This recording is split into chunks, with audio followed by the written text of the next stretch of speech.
The key was cold when they first handed it to me. Cold and small and almost embarrassingly ordinary, a plain brass thing on a paper tag with a number written in black marker. I turned it over in my palm twice, and then something happened that I did not plan for and could not have predicted. I sat down in the middle of my empty living room floor, right there on the bare hardwood, and I wept. Not the heaving, gasping kind of crying that comes with loss. This was something older and quieter, the kind that climbs up through your chest after years of being pressed down. The kind that arrives when your body finally believes something your mind has been trying to convince it of for a very long time. I was safe. Not temporarily safe. Not safe until the lease ended or the landlord decided to sell or the rent climbed past what I could manage. Permanently, legally, documentarily safe. My name was on a deed. My name, Simone Ashford, 31 years old, owner of a house that no one on earth could walk into without my permission. No landlord with a 60-day notice. No lease with renewal clauses I couldn't negotiate. No one who could show up one afternoon and tell me I had to leave. Just 4 walls, a slightly scuffed hallway, a kitchen counter I'd chosen from a catalog at midnight, and my name on a piece of paper that meant, "This is mine." I had been saving for 9 years. 9 years is not an abstraction. Let me make it concrete for you. 9 years is every birthday where I said I'm fine when people asked what I wanted, because what I wanted was another month of not touching the down payment fund. 9 years is the lunch I made at home every single morning because $20 a day adds up to $500 a month, and $500 a month adds up to something real over time. 9 years is the vacation I didn't take, the concert I skipped, the dress I put back on the rack, the friend's dinner I attended and ordered water and pretended I wasn't hungry. 9 years is quiet, invisible, unglamorous sacrifice. The kind nobody sees and nobody applauds and nobody knows about until suddenly there's a brass key in your palm and you're sitting on a bare hardwood floor crying into your knees. I had done this alone. Every spreadsheet, every meeting with a mortgage broker, every confusing document I stayed up late trying to understand alone. Every signature, every phone call, every moment of white-knuckling my way through the terror of a process I had no roadmap for alone. Nobody co-signed for me. Nobody helped me understand the inspection report. Nobody sat beside me at the closing table. I had done this alone, and it was the most extraordinary thing I had ever done. And on the evening I got those keys, I sat on my floor and let myself feel the full weight of it. That feeling lasted about 18 hours. I hadn't told my family before closing. I want to be precise about that, because people will hear that and immediately assume I was hiding something, being sneaky, doing something that required concealment. That's not what happened. What happened is that I had learned, over the course of 31 years and a collection of very specific disappointments, that sharing good news with my family was not the same thing as celebrating it. Sharing good news with them meant handing it over. It meant watching something that was mine become something that was ours, then something that was theirs, then something that was somehow about them. I had learned that their involvement in my moments of achievement had a way of making those moments feel smaller and more complicated than they needed to be. So I closed first. And then I told my mother, carefully, with genuine excitement in my voice, because I was genuinely excited and I wanted her to know. By that evening, my father had called. His voice arrived the way it always did when he decided something, not warm, not curious, not glad, sharp, already settled. Like a judge reading a verdict he'd written before the trial started. "Simone," a pause that was not really a pause. "You bought a house without consulting the family." I looked down at the key in my hand. "That's selfish," he said. "That's a deeply selfish thing to do." Here is what I did not do. I did not get angry. I did not get defensive. I did not immediately launch into the explanation I had been mentally rehearsing since I first closed my hand around that key. What I did was look at the key and feel how warm it had gotten from sitting in my palm and almost laugh. Because the word selfish applied to a woman who had spent 9 years working toward something entirely with her own money and her own labor, landed with a kind of absurdity that my nervous system registered before my brain did. He kept talking. My father never left silences open. Silence was a vulnerability, a gap someone else might fill with a rebuttal. So he filled every pause with more accusation, more grievance, more elaboration of the obligation I had apparently violated. This family does things together. Decisions this big, you don't make them alone. You don't just go off and. Dad, my voice came out steadier than I expected. Steadier, actually, than I felt. I bought it with my money I saved, by myself. That's not the point, Simone. Then what is the point? And here is where he did the thing he always did. He pivoted. Away from the actual substance of the argument, away from any factual discussion of what I had done or hadn't done, and toward the emotional theater of feeling excluded. He wasn't angry, he wanted me to understand, because I had made a bad decision. He was hurt, he said, that I hadn't come to the family first, that I hadn't consulted them. That I had made this choice without performing the ritual of asking permission from people who had absolutely no stake in the outcome. I pressed my back against the wall of my empty hallway. There was a scuff in the paint about 2 feet from the floor, a long pale streak where someone had bumped something during a move out. I had already noticed it the first time I walked through. I had already mentally noted what I needed to fix it. My wall, my plan, my house. "Good night, Dad," I said. He was still talking when I ended the call. My mother had apparently told my uncle within hours of my telling her. My uncle had apparently told my aunt. Because by the time my father hung up, or rather by the time I hung up on my father, my phone was already doing something I can only describe as erupting. 11 messages in 4 minutes. The family group chat, which had been silent for 3 weeks, 3 entire weeks during which not one person had thought to ask how I was doing, suddenly had opinions. Urgent ones. My Aunt Patricia wrote in all capital letters, not one sentence. A paragraph in all capital letters. My cousin Deshan sent a voice note that I did not open then and have still never opened. My Uncle Marcus, a man who had not asked how I was doing in so long that I would have had to search through old texts to find the last time, suddenly had extensive thoughts about financial independence and family loyalty, and what it meant to be the kind of person who could do something like this. I read those messages standing in my kitchen, running one hand along the counter I had chosen from a catalog at midnight after a 12-hour shift. The counter I had stood alone in a showroom to look at, alone picked up the phone to ask about pricing, alone arranged to have installed. The counter that nobody in that group chat had ever once asked about, not when I was working toward it, not when I was trying to afford it, not when I was sitting at my desk, eating a sad lunch I'd made at home because I was trying to save money. They hadn't been there. Not one of them had been there. And somehow, now that it was real, now that it existed, they had opinions. The consensus that emerged from those 11 messages in 4 minutes was something I had to sit with for a moment because it was so genuinely startling. The consensus was that I had done something wrong. Not something risky, not something they wished I'd handled differently, not something they worried about. Something wrong, morally, as a member of a family. I had done something that warranted all caps messages and unopened voice notes, and the sudden awakening of people who had spent years being entirely uninterested in my life. I had provided for myself. That apparently was the offense. My mother called while I was still standing in the kitchen.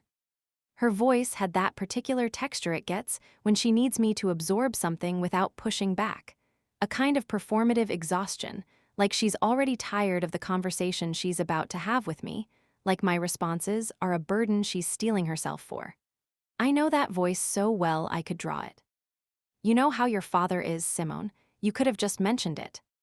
"Mentioned it to do what, Mom? Get a vote?" She went quiet in that way she has, not because she lacked an answer, because the answer would have required her to admit something she wasn't prepared to say out loud. I walked through my kitchen while she was quiet. I went to the back window and looked out at the small yard, the grass that needed cutting, the fence post that was leaning slightly to the left.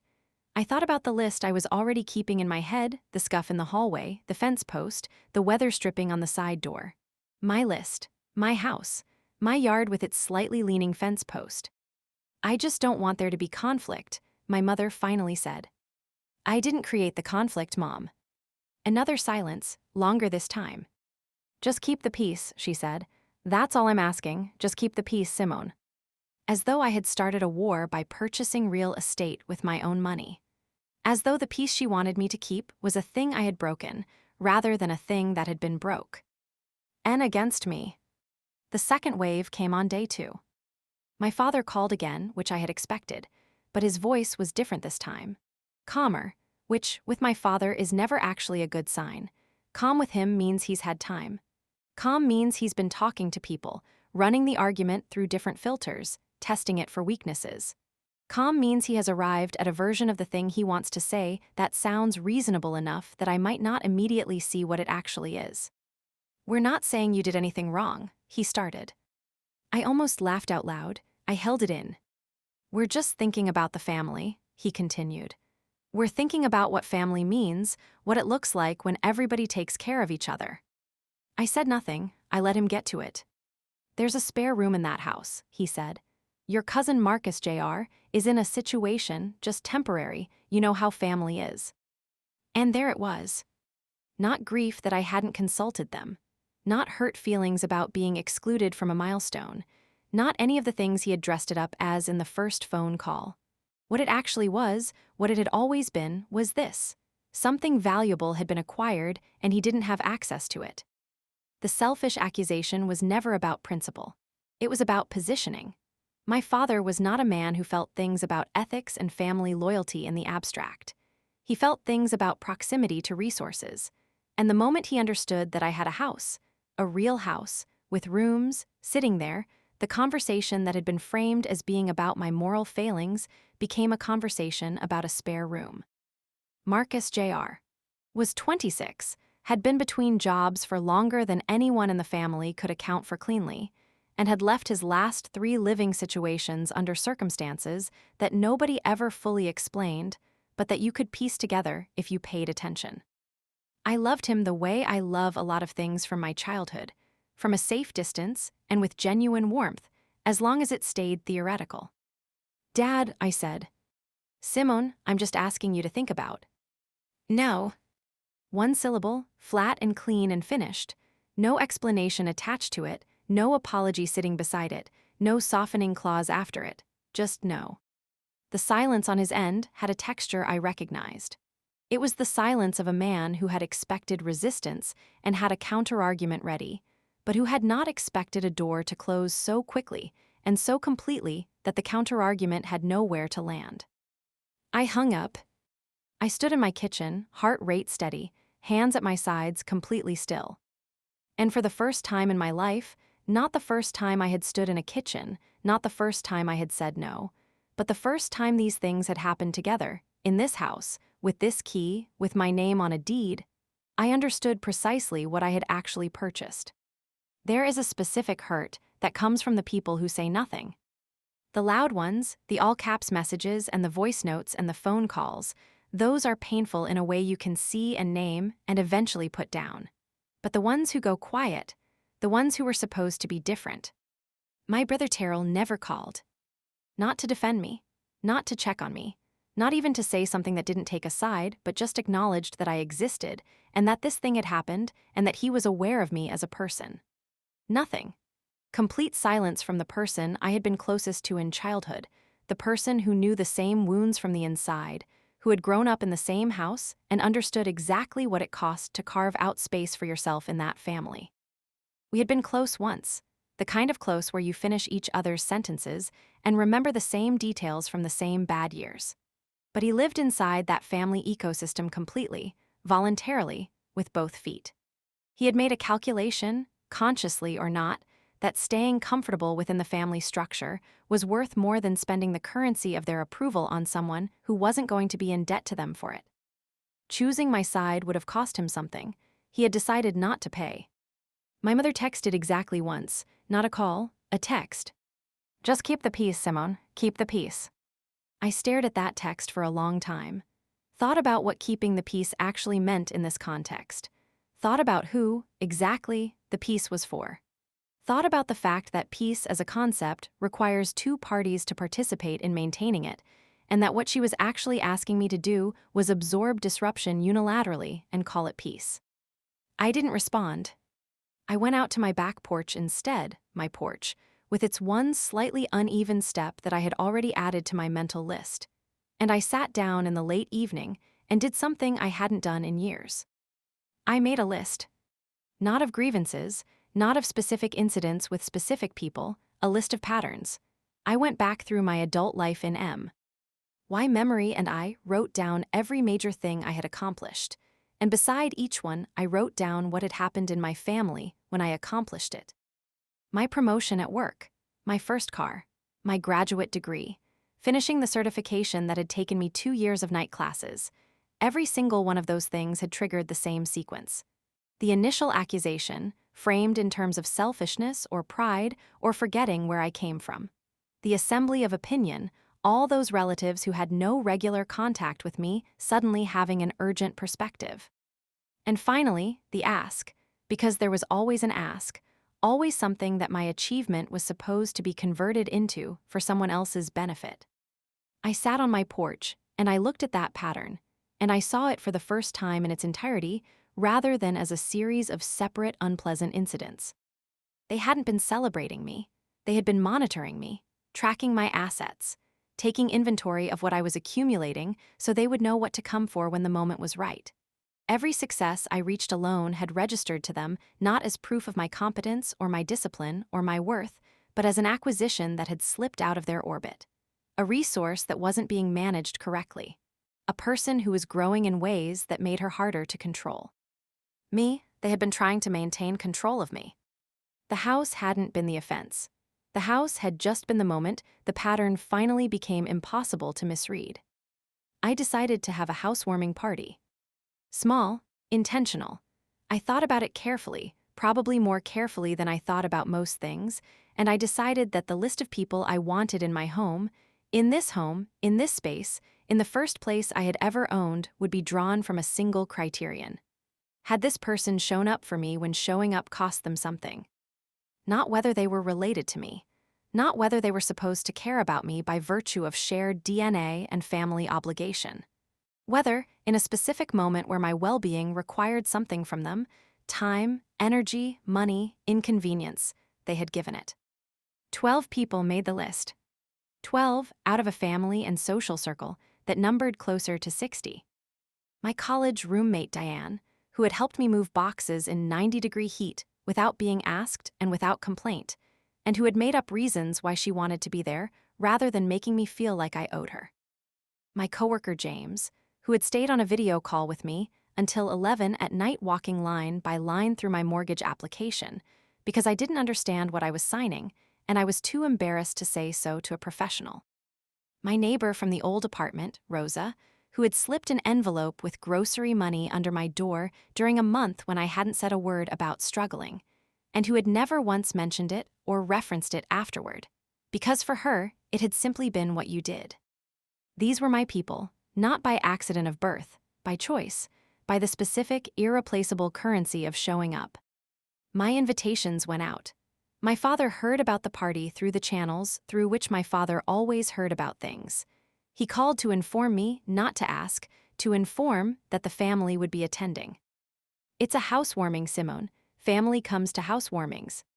I'm sending invitations, I said, to the people I've invited. The silence that followed was a very specific variety of silence. It was the silence of a man who had spent decades operating with the assumption that certain doors were always open to him, encountering a closed one for what might have been the first time.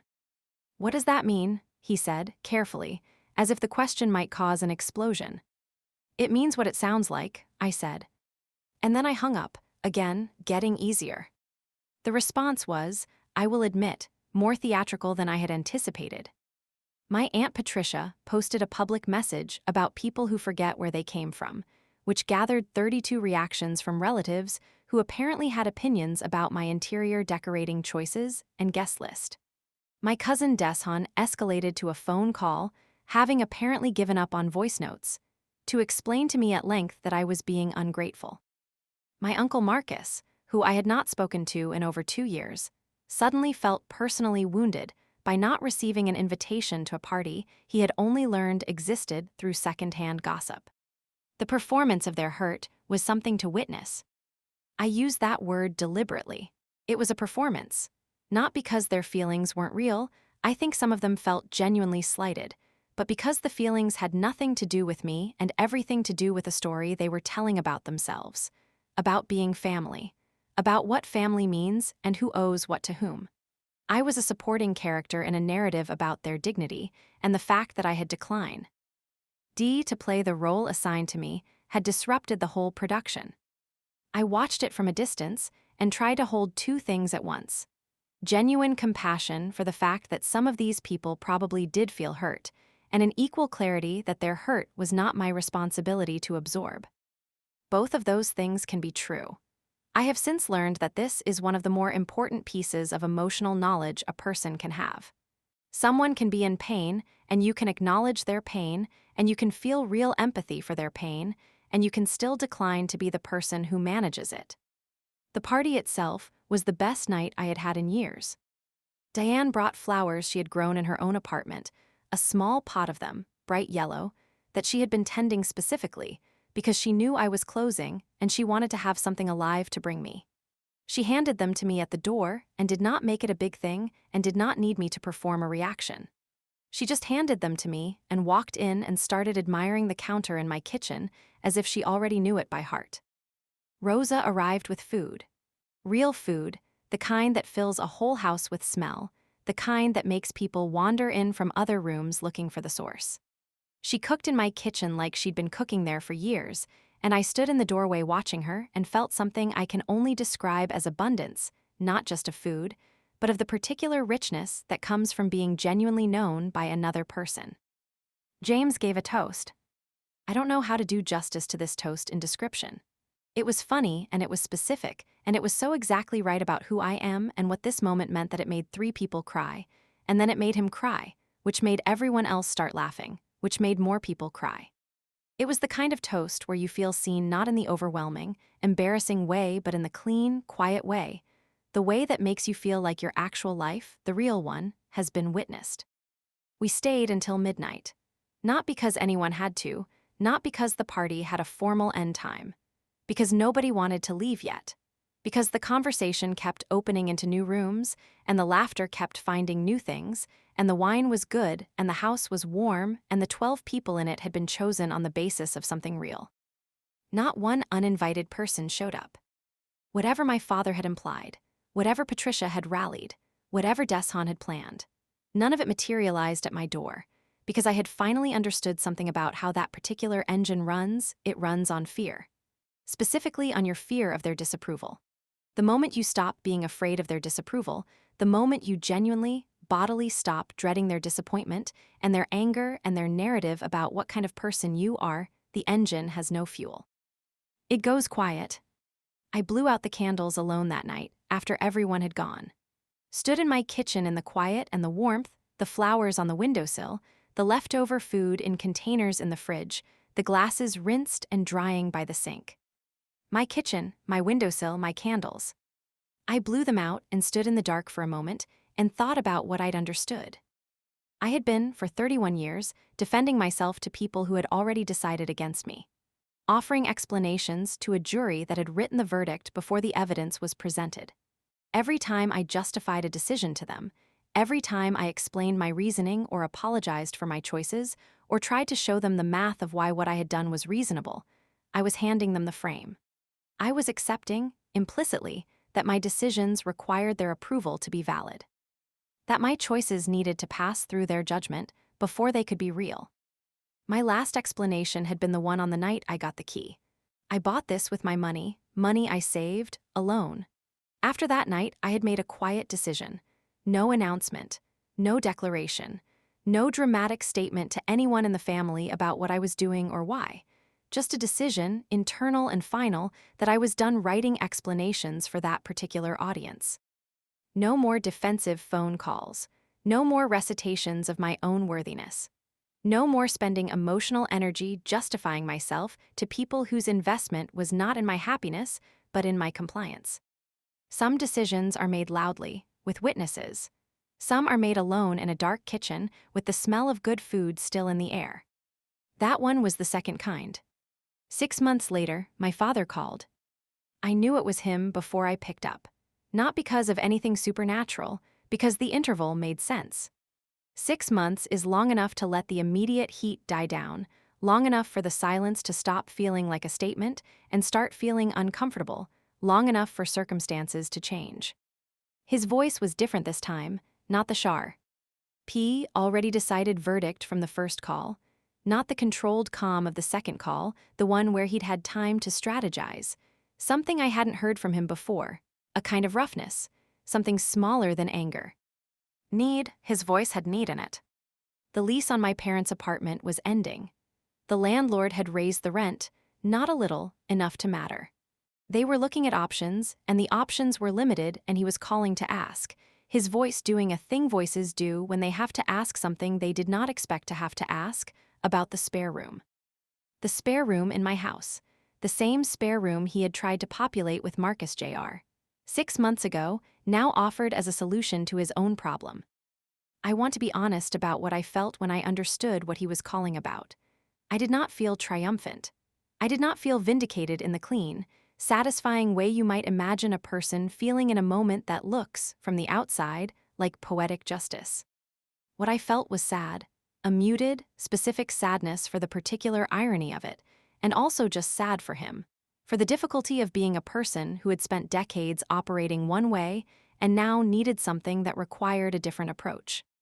But I also felt clear. I thought about the 9 years. I thought about the desk lunches and the skipped vacations and the catalogs at midnight. I thought about every document I'd signed alone and every conversation with a broker I'd navigated alone and every terrifying phone call I'd made alone. I thought about Terrell's silence. My mother's keep the peace. The group chat erupting with all caps opinions from people who had never once, not in 9 years, asked what I was working toward. I thought about Marcus Jr.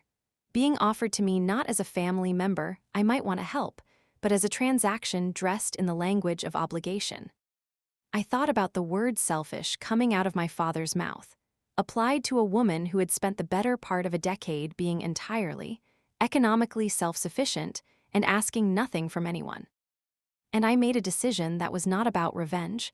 I want to be clear about that. The distinction matters. Revenge is about making someone else pay for what they did. What I did was about something different. It was about not collapsing the boundary I had finally built just because the pressure was now coming from a different direction and wearing a softer face. I told my father I would help them find an apartment. I meant it. I told him I would research neighborhoods, compare listings, make calls, do the legwork of finding them something genuinely good. I told him I would cover the security deposit, freely, without attaching conditions to it, because they needed help and I was in a position to give it. But the spare room was not available. Not as punishment, not as payback. As a straightforward fact about my life and what I had learned about myself and what I needed in my own home to remain the person I had spent 9 years building. I had learned that my love for my parents, real love, complicated love, love that had survived a great deal, was not the same as a requirement that we live inside each other's space. I had learned that you can love people and want good things for them and still understand that proximity, in some relationships, costs more than it gives. I had learned that love without boundaries is not love. It's a transaction where one person keeps paying and the other keeps collecting, and everybody calls it devotion. My father didn't respond right away. The line went quiet in a way that was different from his other silences, not strategic, not theatrical, just quiet. I don't know what he felt in that moment. I know what I felt. I felt the same thing I had felt sitting on my empty living room floor with that key in my hand. Something that had been compressed for a very long time, slowly expanding into the space it was always supposed to occupy. I walked to my front window after we hung up, looked out at my street, the maple tree across the road just starting to turn, the neighbor's porch light, the sidewalk in the early evening. My street, my view, my window. Here is what I know now that I didn't know 9 years ago, when I started the spreadsheet that would eventually become this house. I know that safety is not just financial. I spent 9 years thinking that if I could get my name on a deed and my savings past a certain number, the particular vulnerability I had always felt would disappear. And I was right that the financial piece mattered. I was wrong that it was the whole thing. The rest of the safety came from something harder to quantify. It came from learning to say no in a voice that did not tremble. It came from hanging up the phone when the conversation had become something I didn't consent to continuing. It came from writing a guest list based on actual evidence rather than obligation, and sitting in that room with those 12 people and feeling what the difference was, what it felt like to be in the company of people who had chosen to be there rather than people who felt entitled to be there. It came from understanding that the people who called me selfish for providing for myself were not making a moral observation. They were registering a threat. A person who provides for herself is a person who doesn't need them. A person who doesn't need them is a person they cannot leverage. The word selfish, in that context, was not an accusation. It was a pressure tactic. And once I understood what it was, I stopped flinching when I heard it. I know that family is the people who show up when showing up costs something, and that the ones who appear only when there's something to collect are not family in any sense that matters. I know that you can grieve that fact, that you can sit with real sadness about who your people turned out to be versus who you needed them to be, and still act on what's true rather than on what you wish were true. I know that no is a complete sentence, that it needs no trailing clause, no softening addition, no because attached to its back. No is not a door left ajar, it is a door. I know that the explanations I spent decades offering to people who had already decided against me were not evidence of my integrity. They were evidence that I had not yet learned that some audiences are not there to hear you. They are there to find the crack in your armor. And every explanation you offer is another opportunity for them to locate it. I know that the peace my mother kept asking me to keep was not peace. It was a specific arrangement where I absorbed the disruption and called it tranquility. Real peace is not the absence of conflict. Real peace is the presence of respect. I had been confusing the two for 31 years. And I know this last one I hold on to most carefully. I know that the day you stop apologizing for a door you've had to close, the door stops feeling like a wound. It becomes something else. It becomes just a door. Solid, real in its frame, doing exactly what doors are supposed to do. The key is in a dish on my entryway table now. I pass it every day when I come in and every day when I leave. Sometimes I pick it up without thinking, out of habit, just to feel the weight of it. Ordinary weight, brass and small. You would not look at it twice if you didn't know. But I know. 9 years of quiet, invisible, unglamorous work. 12 people who showed up because they wanted to. One word, no, that I finally learned to say without dressing it in anything. And a house that is mine in every sense of that word that has ever mattered. Some things, once you stop explaining them, become exactly what they always were. Yours,